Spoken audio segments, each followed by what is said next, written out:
سینوش هم ممنونم که این همه راه اومد.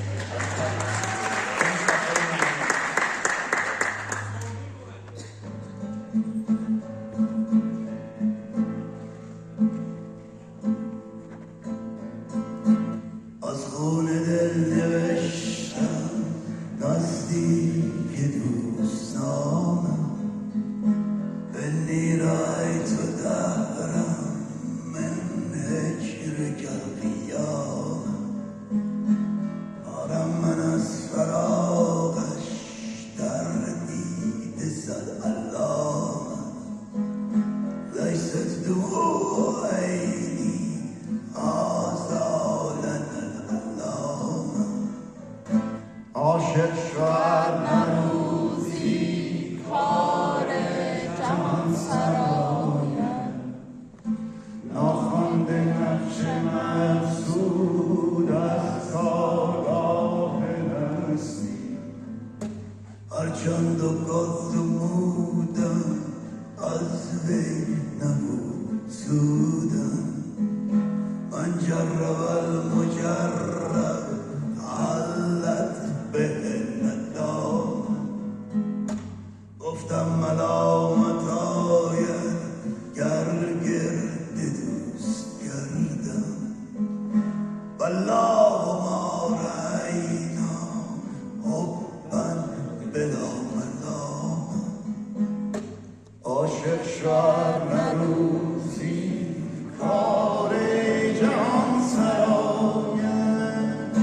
ناخوانده نقش مقصود از کارگاه هستی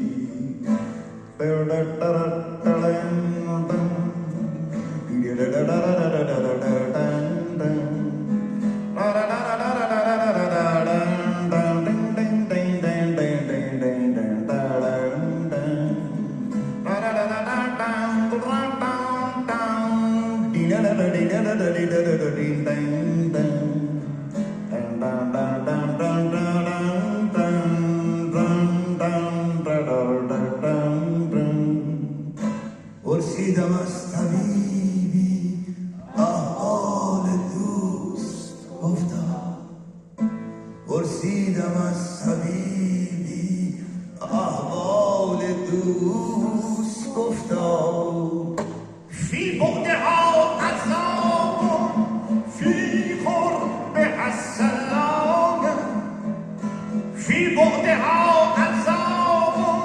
فی قربها السلام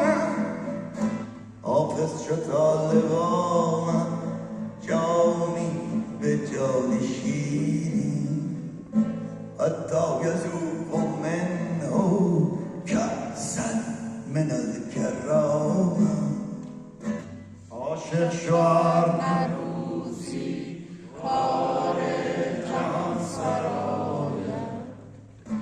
ناخوانده نقش مقصود از کارگاه هستی دامن کشان همی شد در شرب زر کشیده صد ماه روز رشکش جیب غضب در